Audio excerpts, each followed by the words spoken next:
Hey guys, welcome back to another LEGO Star Wars 2013 set review, and we have the Z-95 Headhunter. It's number 75004, ages 8 to 14, and has 373 pieces. Retails for $50 US, $49.99. Off the bat, I want to say, it's a great set.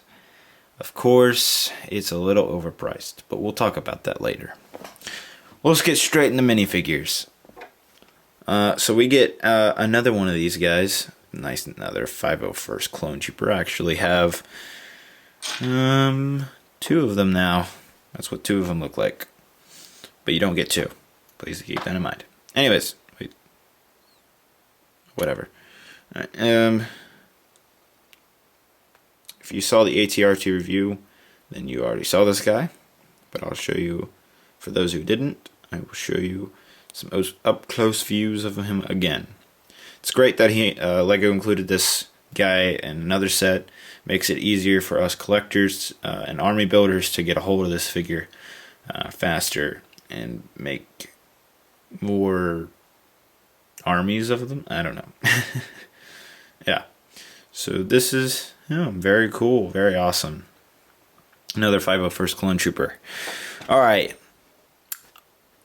This is going to cause some debate in the comments, I know. So people probably think, well, definitely Krell, Pong Krell, General Jedi, well, not really Jedi anymore, but Krell here is probably the best minifigure. Well, I have changed my opinion. I originally thought that, but Krell's great. There are some flaws to him. I actually think out of this entire set, this right here, our pilot, is the best minifigure. Let me explain why. So he is... Okay, so he's a 501st pilot. Just wanted to confirm that through the box. And his helmet mold is just, absolutely perfect. Printing is really great on this figure. Really is nice. Really like how this looks.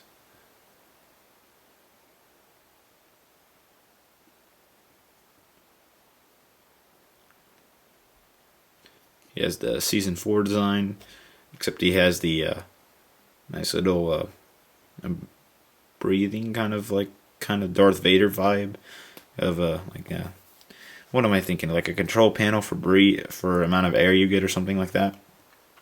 However, no printed legs, kind of sad there. But this guy is really awesome. Really like him. Great minifigure. Really is great. Definitely, in my opinion, the best minifigure. Alright, so let me get on to the bad boy. General Krell. So those of you who don't know who he is, this is another set based from the Umbara arc from the Clone Wars TV show.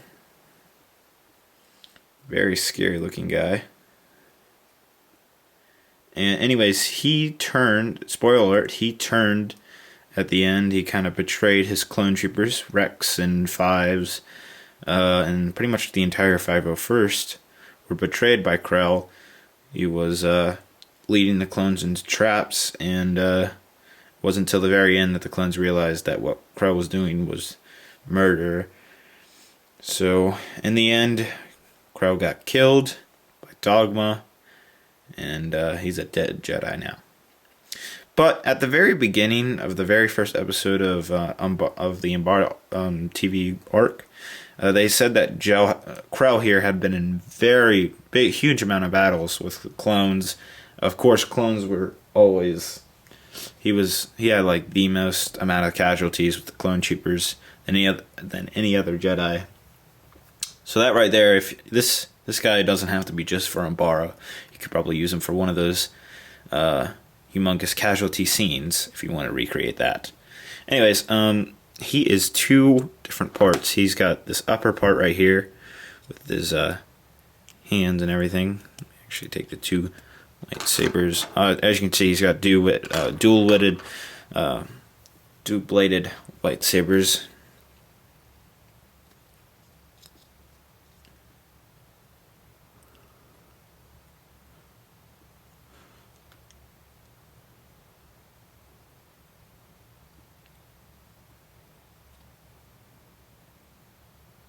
Excellent printing on him. It really is. And this is what's under that body. Right here. It's got printed legs.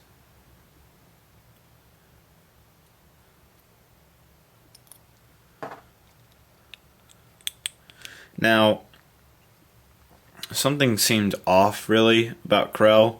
I don't really like the whole fact of using the Lego body. I would actually just like this to be all one big body and not use the Lego body and just connect to the legs straight. That might have been a lot better in my opinion. So I don't like that about Krell. And, you know, his height is actually perfect. He really is very tall against the clones. But something about him, I don't know. This upper part, this part right here, head, everything right here, this part is perfect. It really is. But this part just makes it, whether it be the legs being too small or something, it just makes it seem a little too out of place. I don't know why. You know, maybe using the Toy Story Woody legs, the really long legs, might have been a better idea. I don't know. I would have liked to see what that looks like. I don't know. There's something about him I don't like. This part's fine. It's just this part it bothers me. So that's why I favor the pilot over Krell here. So yeah. Alright, so let's get on to this set. This is definitely my favorite set, not my favorite price value. Best price value out of the 2013 Star Wars Winter line is the AT-RT.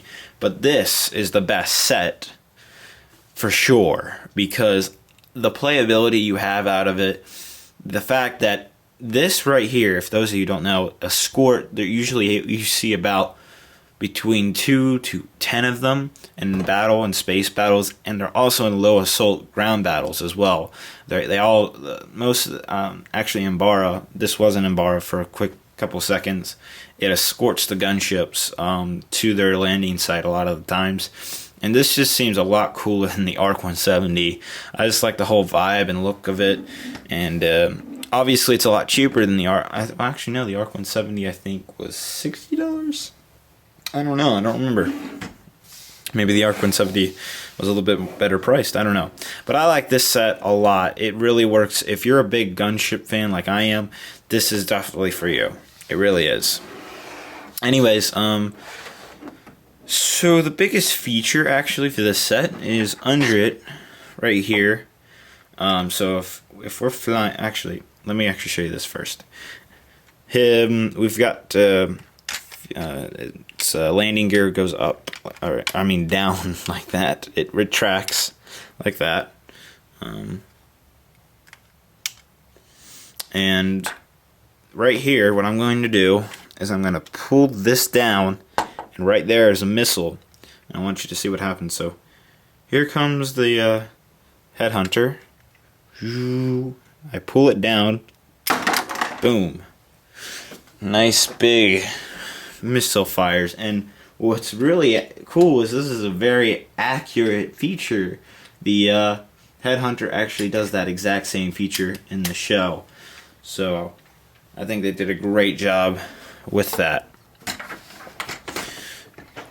The whole design up here and the cockpit is really nice. I really like the whole look of the Headhunter. I don't know its backstory, you know, why it was created, you know, why not just use the ARC 170, I don't know. But I do know that this is a really great set.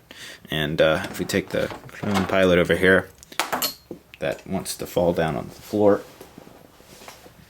we can fit him right into there. And actually, it's all tiles down there. Just fits in like that. And he really actually looks really cool in the set. Really great. Really, really great. And there's not too many stickers to the set, which is another added plus. I think it's just right here, and here, and here. That's it. And on the back, you've got some nice details.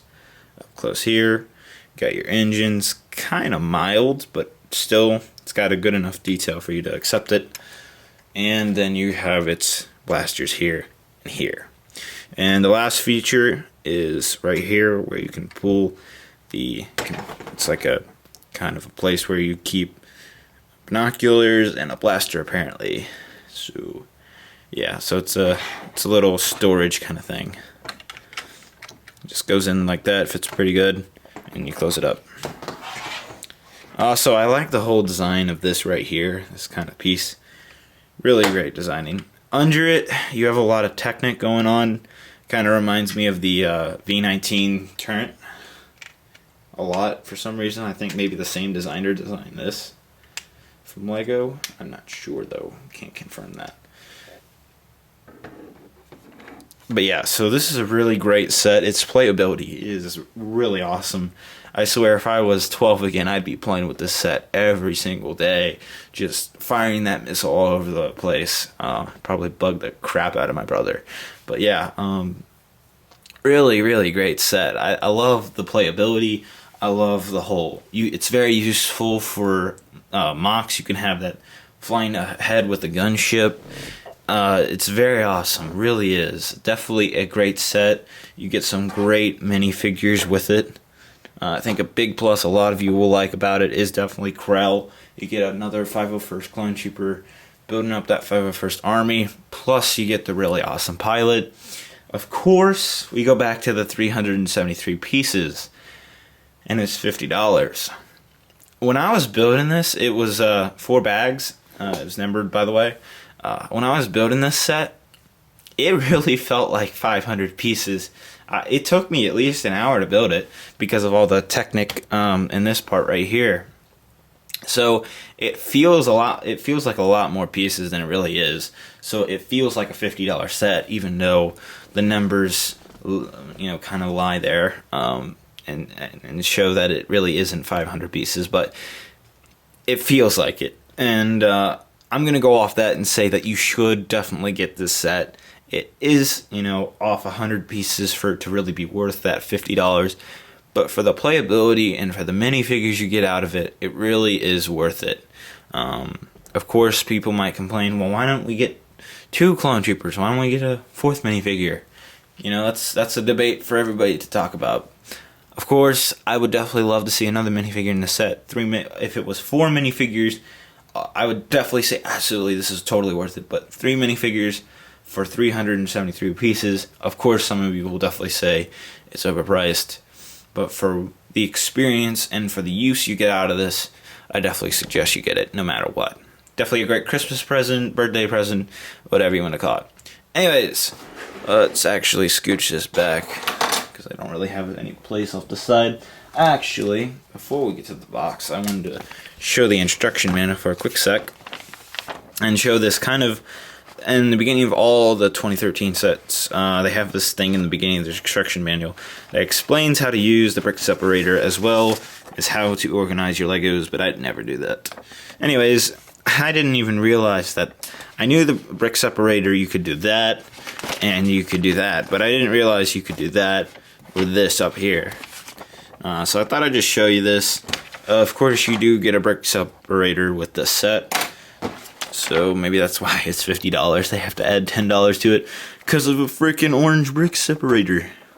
But yeah, actually, it's kind of cool that they added this to it, and you can apparently scan that. Lego.com/brick separator. While I'm in here, that's how it's broken down. 4 bags. And as you can see, it's a very big instruction manual. So again, it feels like a $50 set, but apparently it's not. Anyways, very big box. It's just as big as the actual set, really. Actually, you know what? It's exactly the length of the set. Wow, that's pretty crazy. So if you find the box, it's actually the exact same length. That's pretty crazy.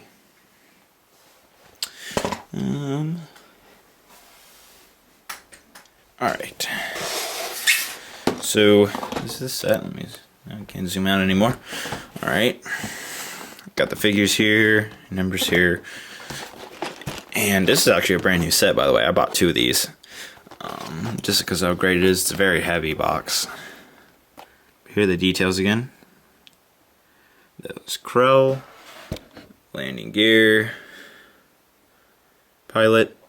I like how on all the boxes they really have this action scene kind of going on.